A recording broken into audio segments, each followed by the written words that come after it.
Behold, I bring you good tidings of great joy, which shall be to all people.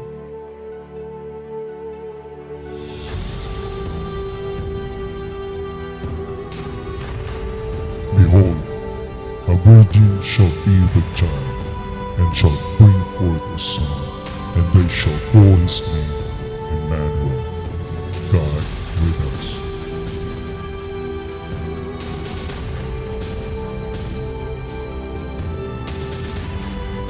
Behold, the Lamb of God, who takes away the sin of the world.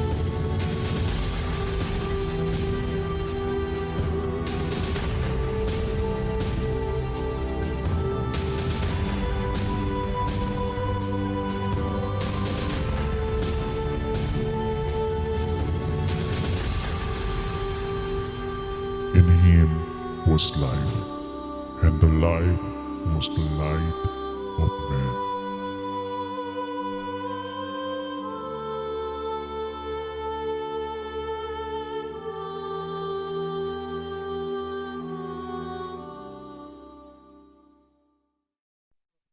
Amen. Isang mapagpalang araw po sa ating lahat at isang maligayang Kapaskuhan po sa bawat isa. Patuloy na tayo po ay magsama-samang magpuri, umawit sa ating Diyos na buhay, ang ating dakilang hari, ang ating Panginoong Jesus. Amen. Hallelujah.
Diyos na ikaw ang aming dakilang hari.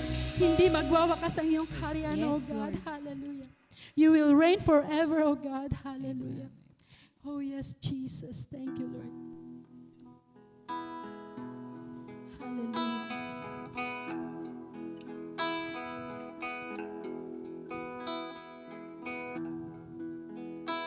Oh, come, holy faithful, joyful and triumphant.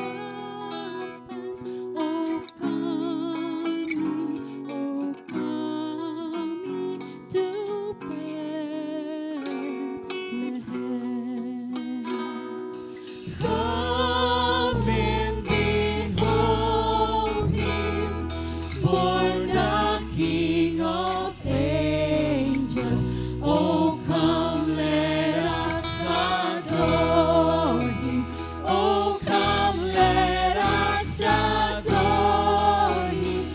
Oh, come, let us adore him, Christ the Lord. Sing, choirs of angels, sing in exaltation.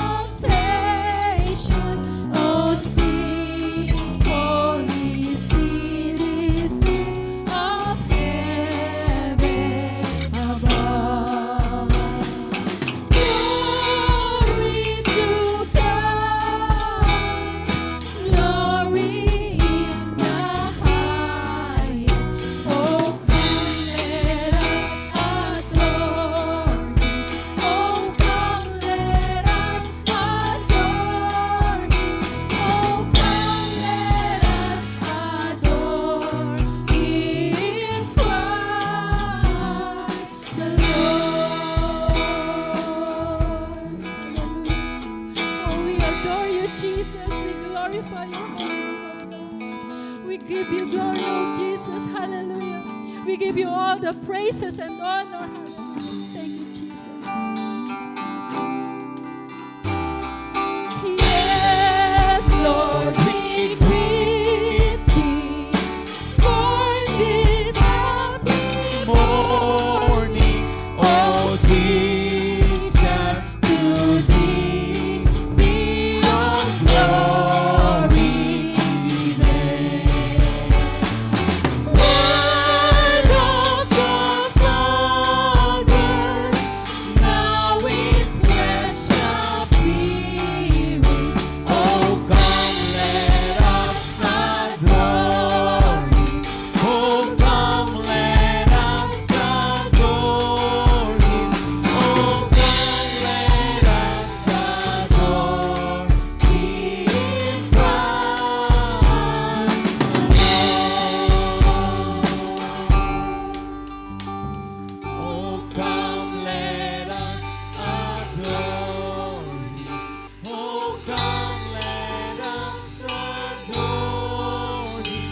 Oh, come, let us adore him, Christ the Lord. Oh, come, let us adore him. Oh, come, let us adore him. Oh, come, let us adore him, Christ the Lord. We adore you, Lord Jesus. Hallelujah. You will reign forever and forever and forever. Oh God, hallelujah. We give you all the glory, honor, and praises in Jesus' name. Amen and amen and amen. Hallelujah.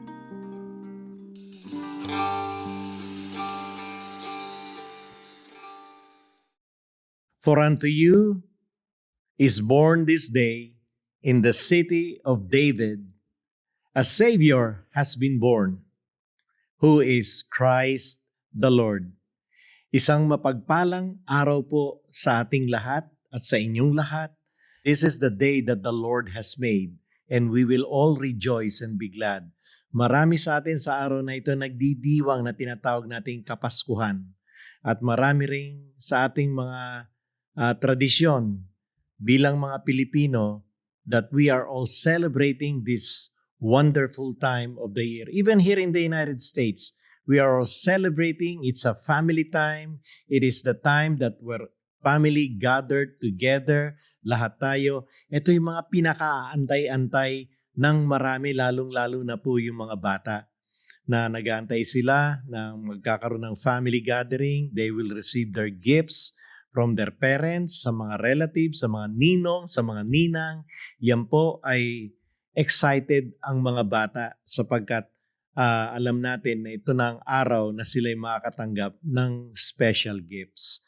Kaya sa araw na ito, meron pong isang magpapaliwanag sa atin pong guest speaker na siyang magbibigay sa atin isa sa mga diwa ng Pasko. Ano bang kapaskuhan sa buhay natin? Tayo ba ay mainipin na makatanggap ng biyaya mula sa Panginoon?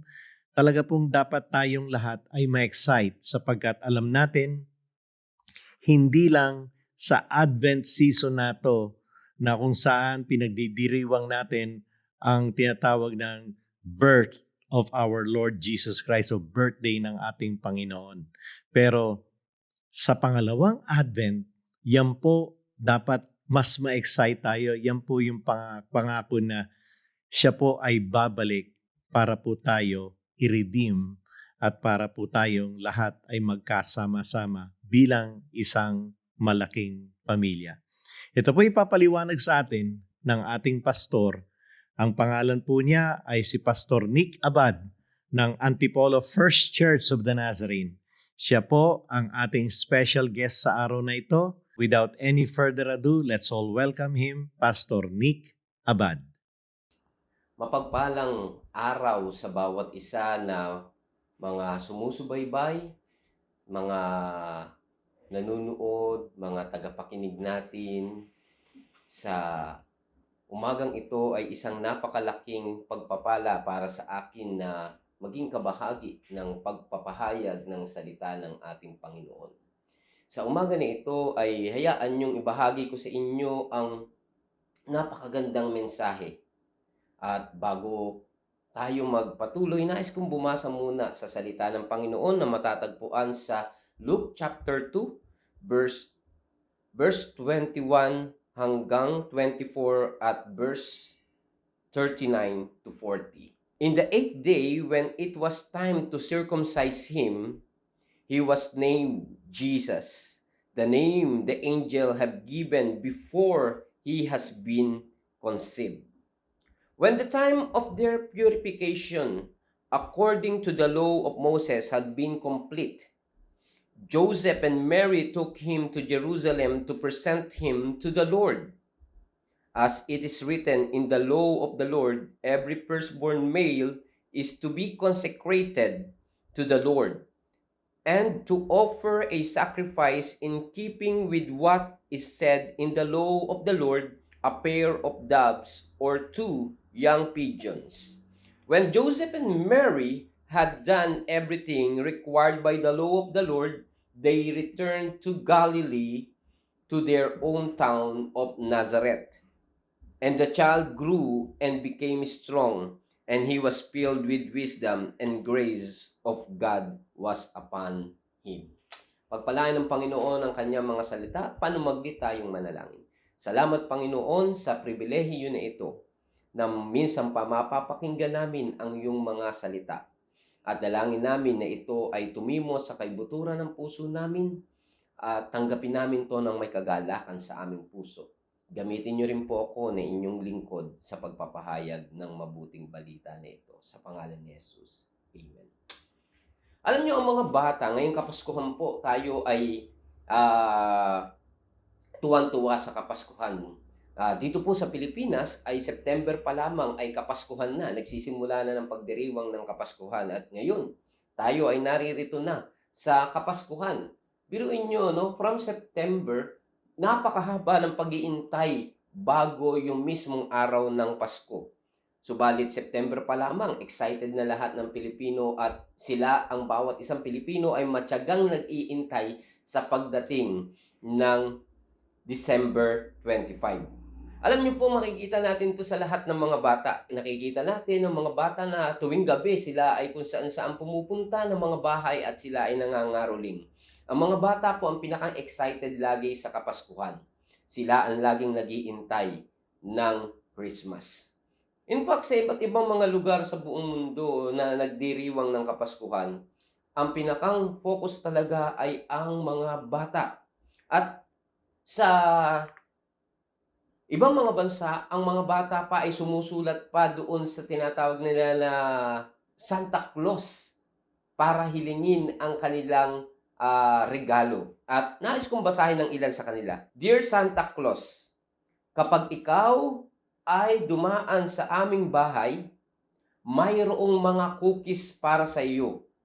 Pero kung ikaw ay talagang nagugutom na, ay nariyan ang telepono, tumawag ka sa pizza para for delivery. Bah, matinding yan, sulat yun. Ito pa yung isa, nakakatuwa ito.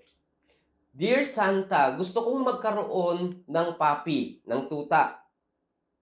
Gusto ko rin magkaroon ng laruang bahay-bahayan. Maraming salamat.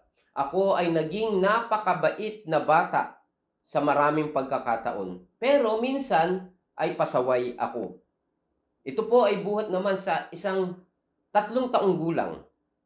Dear Santa, tatanggapin ko na po kahit ano pong ibigay nyo dahil madalas ako po ay nagiging pasaway. At ito pa, isa.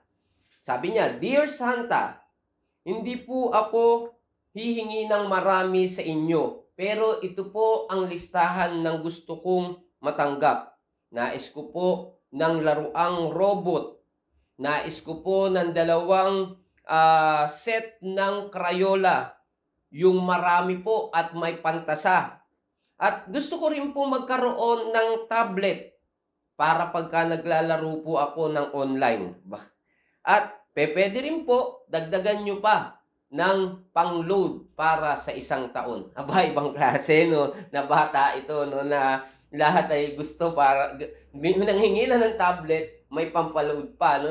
Siguro pan-data yung hinihingi niya. Hindi natin lubusan maisip ang mga bata ay nakapag-iisip ng ganito mga bagay. Dahil at sila yung excited na nag-iintay. Ang Kapaskuhan po, hindi maiiwasan na kasama po dito ang pag-iintay dahil ang totoo po, ang Kapaskuhan ay pag-iintay. Naalala ko po nung ako po ay lumalaki at isang araw po ay dahil nahilig po ako sa pagdodrawing, hilig ko po nung bata po ako ay mag-drawing, ang hinihiling ko po noon, naniniwala rin po ako nung bata ako kay Santa Claus kaya hiniling ko po magkaroon ako ng set of colored pencil. Dahil gusto ko yung dinodrawing ko may kulay na, hindi lang black and white. Dahil lapis lang ginagamit ko noon, gusto ko may colored na, may kulay na. At araw-araw ako po ay nananalangin at humihingi. At sabi ko na, Lord, sana si Santa Claus pagdaan dito sa amin, sa gabi ng Christmas, ay irigalo sa akin, ibigay sa akin ay colored pencil.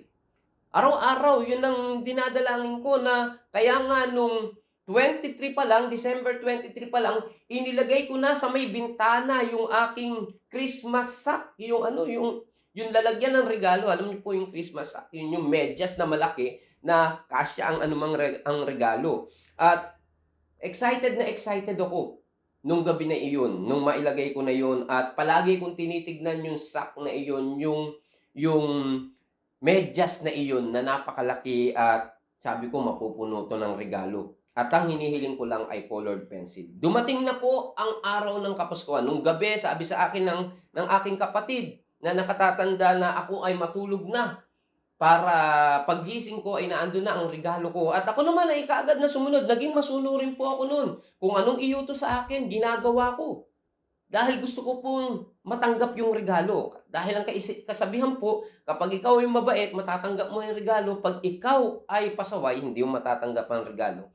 Kaya nga, ako ay natulog. At paggising ko, kaagad na pagbangon ko, pumunta kaagad ako doon sa may bintana namin kung saan nakasabit ang aking nilagay, isinabit na sak o yung medyas, at nakita ko may laman sa loob, at pagbukas ko noon, pagkuha ko doon sa medyas, may laman nga, at alam nyo kung ano ang laman? Colored pen. Tuwang-tuwa ako, nagtatalon ako, sabi ko, salamat Santa, salamat Lord. Hindi ko na nga maano basta salamat pang Jesus, ganun, salamat Santa. Tuwang-tuwa ako dahil natanggap ko yung colored pen, higit pa sa inaasahan ko. Ngayong panahon ng Kapaskuhan, ang bawat isa ay nag-iintay. Katanungan po sa atin, ano po ang iniintay natin ngayong Kapaskuhan? Marami sa atin na nagsasabi, sana matapos na ang pandemya ngayong Kapaskuhan. Sana matapos na, yun ang panalangin ng maraming mga tao, sana ay wala nang mamatay sa atin dulot ng COVID-19. Ang iba naman ay nananalangin o nag-iintay na magbago ang kanilang buhay. Na magkaroon uli sila ng panibagong pag-asa at kasiyahan. Ano ba ang ine-expect natin na matanggap ngayong Kapaskuhan na ito? Ano ba ang tinitingnan natin sa Kapaskuhan na ito? Alam nyo, yung binasa po natin talata dun sa Gospel of Luke, nilagpasan ko lamang po yung talatang 25 hanggang 38.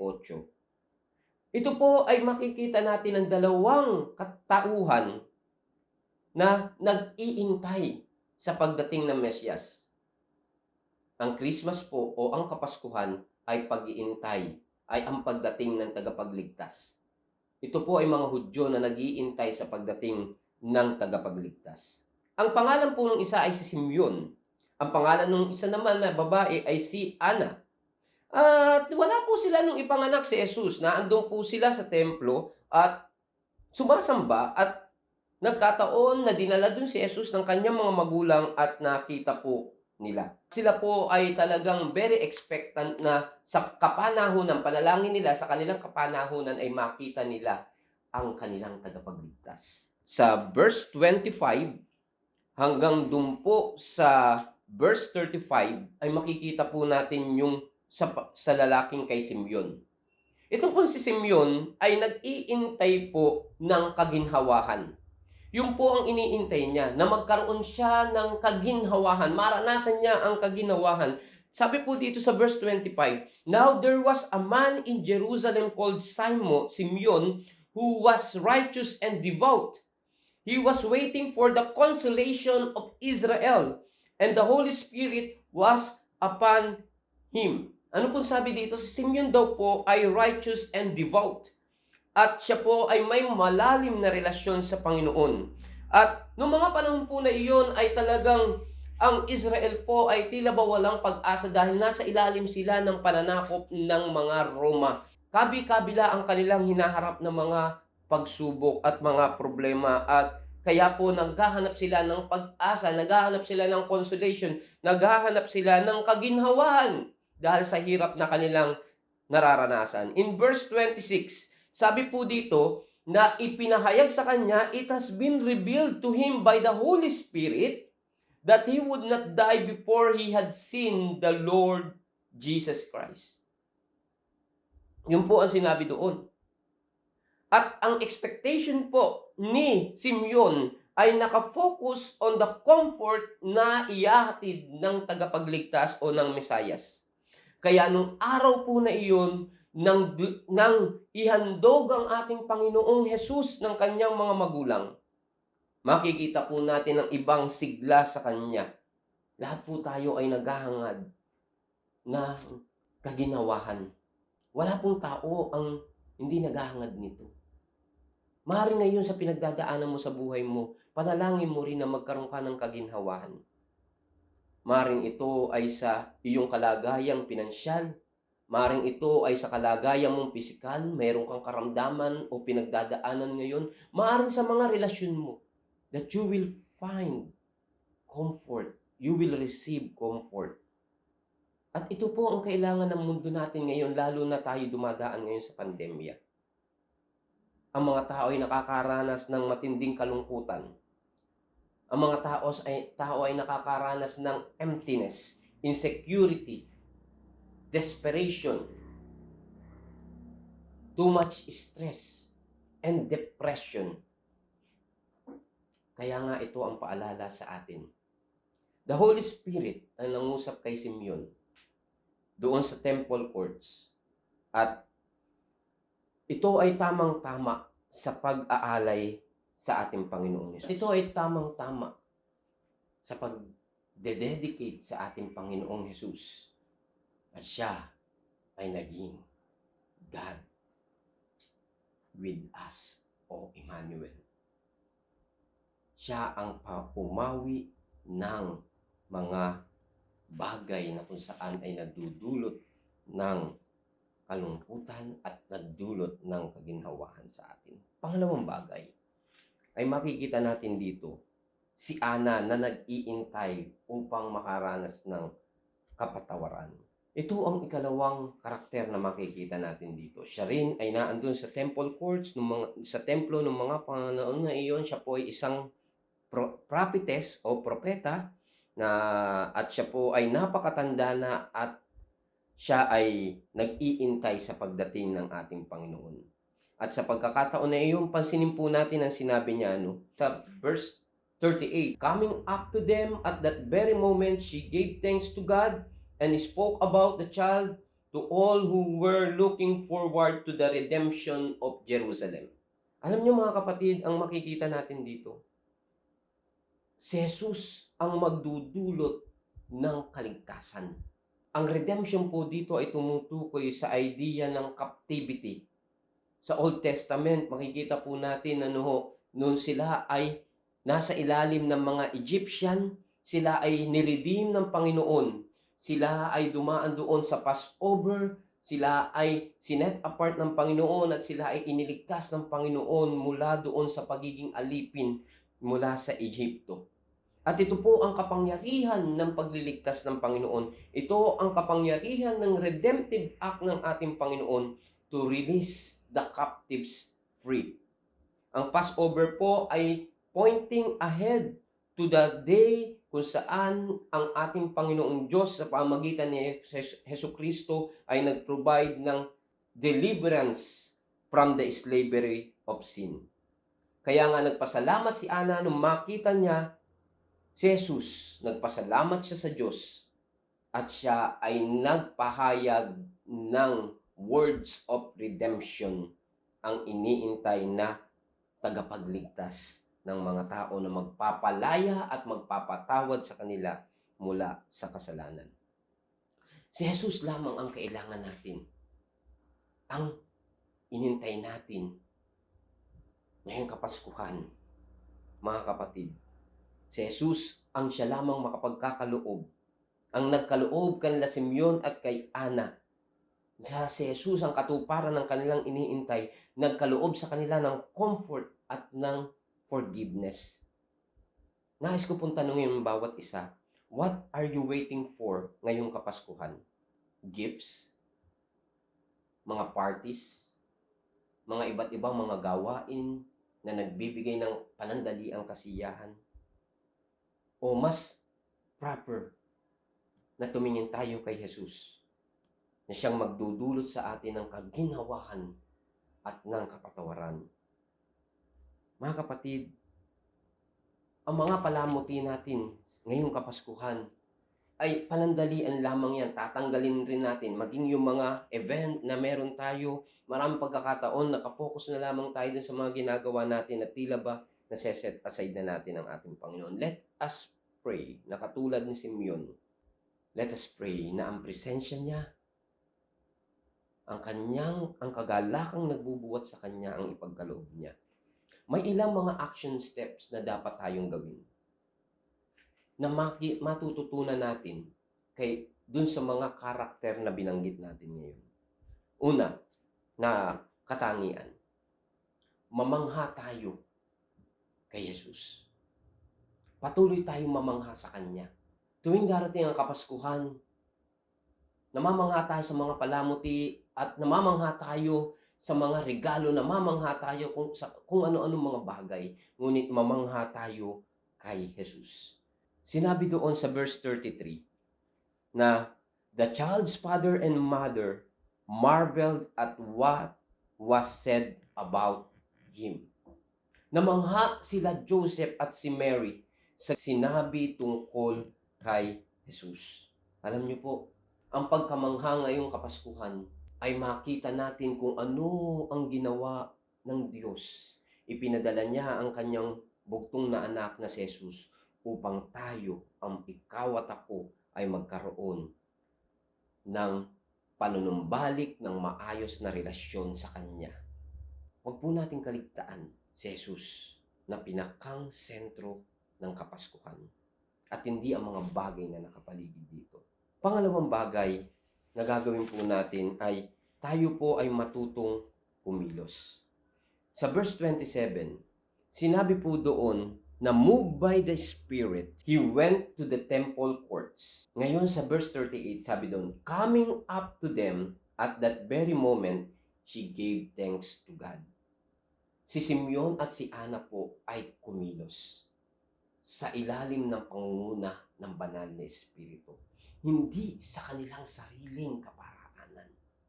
Ngayong Kapaskuhan, let us move in the guidance and leading of the Holy Spirit. Kung mayroong pinangungusap sa iyo ang Diyos, pakinggan mo ito at kumilos ka. Kung mayroong nais ipagawa sa iyo ang Diyos, ngayong Kapaskuhan, huwag mong isara ang pintuan ng iyong puso, kundi buksan mo ito. Huwag mong isara ang palad mo, buksan mo ito. Huwag mong itigil ang paa mo sa paglakad, kundi magsimula kang lumakad. Huwag mong alalahanin ang mga sasabihin ng mga tao. Isipin mo na ang Diyos ang nangungusap sa iyo. Kumilos ka sa ilalim ng pangunguna ng banal na Espiritu. Ibahagi mo ang katotohanan ng Kapaskuhan, ang mensahe ng Kapaskuhan. Meron pang mga ibang mga karakter sa Biblia na ganito ang ginawa nila. Si Mary po ay kumilos. Naging response ni Mary dun sa angel, may it be to me as you have said. Be it unto me according to your word. Sa ibang pagkakasalin. Si Joseph po ay ganun din ang ginawa niya nung nangusap ang Diyos sa kanya sa panaginip. Joseph did what the angel of the Lord have commanded and took Mary home as his wife. Kumilos din si Joseph. Alam niyo, meron pang ikatlo na napakaganda. Hindi lamang po natatapos na tayo ay namamangha, hindi lamang po natatapos na tayo ay kumikilos, kundi tayo rin ay tagapagbalita. Matatandaan nyo yung mga shepherd sa Bethlehem. Sabi doon, sabi nila, let's go to Bethlehem and see this thing that has happened. At pagkatapos nun sila ay kumilos at binalita nila ang kapanganakan ng Mesiyas. Sa verse 38 po, sabi po doon, si Anna, she gave thanks to God and spoke about the child to all who were looking forward to the redemption of Jerusalem. Mga kapatid, tayo ay tagapagbalita. Tayo na mga nakaranas nito at nagdiriwang ng Kapaskuhan. Ipahayag natin sa ibang tao ang tungkol kay Jesus. Let us not be caught up ng mga palamuti lamang ng Kapaskuhan na ito, kundi i-focus natin, ibahagi natin at ipahayag natin si Jesus sa iba. Katulad ng ginawa ni Ana. Katulad ng ginawa ng mga shepherd. Ibahagi natin si Jesus. Hindi kung ano ang mga nakagisnan natin na paraan, kundi bumalik tayo sa biblikal na paraan ng purpose. Maraming taon na nakakalipas, merong isang ama na napakayaman na siya ay nagko-collect ng mga classical arts, mga paintings, bilang regalo sa kanyang anak. Every year o pagkakataon na may pagkakataon siya makabili, makakita ng magandang paintings, iniririgalo niya to sa kanyang anak. At ang anak ay tuwang-tuwa. Habang lumalaki ang anak, ay nakaipon sila ng napakamamahaling na mga classical work ng mga paintings. Isang araw, nagkaroon ng gera nung malaki na ang kanyang anak at kailangan na ang kanyang anak ay mapabilang dun sa mga soldiers. At pumunta doon sa gera ang kanyang anak. Isang araw, malapit na ang Kapaskuhan noon, nakatanggap ng telegram ang ama, ng balita ang ama, na sinasabi doon na ang kanyang anak ay namatay sa gera. Isang napakalaking kalungkutan para sa ama ang mabalitaan na ito. Para bang nawalan ng saysay lahat ng mga mamahali ng mga paintings na ito at hindi niya na napapansin, ang tanging nanatili sa kanya ay kalungkutan. Makalipas ang ilang buwan ng pagkamatay ng kanyang anak, malapit na magpasko noon, ay meron dumating na isang lalaki at nagkwento siya tungkol sa ginawa ng kanyang anak, kung paano naging napakatapang ng kanyang anak sa pakikipaglaban. Ngunit sa kasamang paalad, namatay siya. Ang kaibigan na ito ay may ibinigay na isang portrait dun sa tatay. At ito ay portrait ng kanyang anak na tila ba buhay na buhay nung makita ng ama. At ang ginawa ng ama ay inilagay ito sa pinakang-prominenteng lugar na kung saan kaagad niyang makikita na ito ang naging sentro ng lahat ng mga paintings. Kaya nagkakaroon ng kulay, nagiging maganda ang mga paintings, mga classical paintings ay dahil dun sa portrait ng anak. Makalipas ang ilang taon, pumanaw ang ama, ngunit nag-iwan ng isang mensahe, yung last will and testament niya, na lahat ng mga paintings ay padadaanin sa auction. Dumating na ang auction day. Tuwan-tuwa ang napakaraming mayayaman, mga kilalang mga tao ay nagsama-sama doon sa auction na iyon. At excited silang mabili ang mga mamahaling mga paintings. Tumayo na ang auctioneer at siya ay nagsimula magsabi na pinakita yung paintings. Yung una ay yung portrait ng anak. Sabi nila, pwede ba lagpasan na natin yan?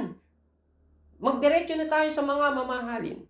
Pero sabi ng auctioneer, hindi, ito ang instruction sa akin ng may-ari na unahin ang portrait na ito. Alam nyo, nagkaroon ng katahimikan doon sa mga tao at binuksan niya ang bidding. Walang gustong magbid. Merong isang lalaki sa kalagitnaan ng katahimikan. Sabi niya, kukunin ko ang portrait na yan sa halaga na $10. Binigay yung portrait. Walang iba man na nagpataas pa. Sinabi niya, going once, going twice, going thrice, done. Tapos na. At alam nyo, ang nangyari? Sabi nila, tuwan-tuwa na yung mga tao, nagsigawan na yung mga tao. Sabi nila, pwede na tayong pwede na tayong magsimula. Pero biglang sinabi ng auctioneer, tapos na ang auction. Sabi na, paano nangyaring tapos na? Dahil ayon sa last will and testament, ang sinumang kumuha doon sa portrait ng anak, siya ang magmamay-ari ng lahat ng portrait. Mga kapatid, wala na tayong ibang kailangan pa ngayong Pasko liban kay Jesus. Siya ang sentro ng Kapaskuhan. Siya ang ating iniintay ngayong Kapaskuhan. Tanggapin natin siya, kilalanin natin siya, ituon natin ang ating puso at isipan kay Jesus ngayong Kapaskuhan. Pagpalain tayong lahat ng Panginoon. Hayaan niyong ipanalangin ko kayo. Panginoon, sa pagkakataon na ito, pinasasalamatan kita sa buhay ng bawat isa na nakasama ko ngayong umaga. Ngayong Kapaskuhan, dalangin namin na kay Jesus lamang kami tumuon at wala nang iba. Na ipagkatiwala namin ang buhay namin sa Kanya. At hindi kami masilaw ng mga palamuti ng Kapaskuhan na ito na ginagawa ng karamihan ng mga tao. Kundi, tumingin lamang kami kay Jesus at ibigay ang aming mga buhay sa Kanya at patuloy na ipagkatiwala ito upang maranasan namin ang tunay na diwa ng Kapaskuhan. Maraming salamat. Ito po ang dalangin namin sa pangalan ni Jesus.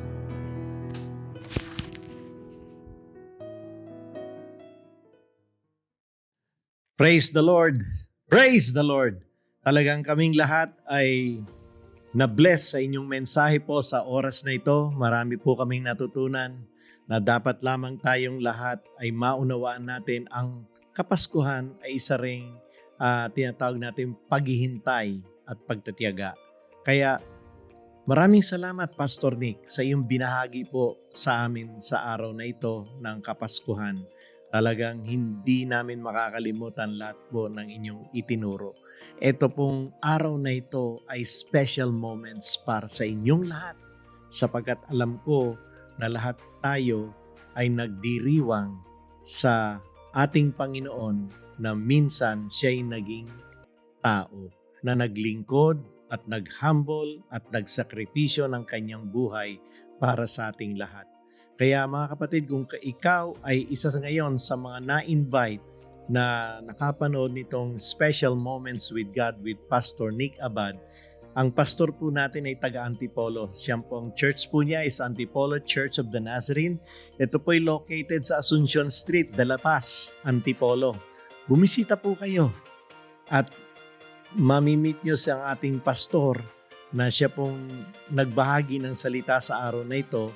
At kung kayo ay nanalangin at tinanggap nyo ang ating Panginoong Jesus na inyo pong tagapagligtas at Panginoon, kayo'y kailangan ninyong in-nurture ang faith na yan. At the only way to do that is to go to a Christian church like the church dito sa Antipolo, Church of the Nazarene. Kaya inaanyayahan ko po kayo, huwag niyong kakalimutan, tomorrow is Sunday, December 26. Huwag niyong kakalimutan na Sunday, magkita-kita po tayo sa iglesia. Ito po yung last Sunday Advent na tinatawag natin. Kaya again, magandang araw po sa inyong lahat at lubos po akong bumabati sa inyo ng Merry, Merry, Merry Christmas. God bless you all.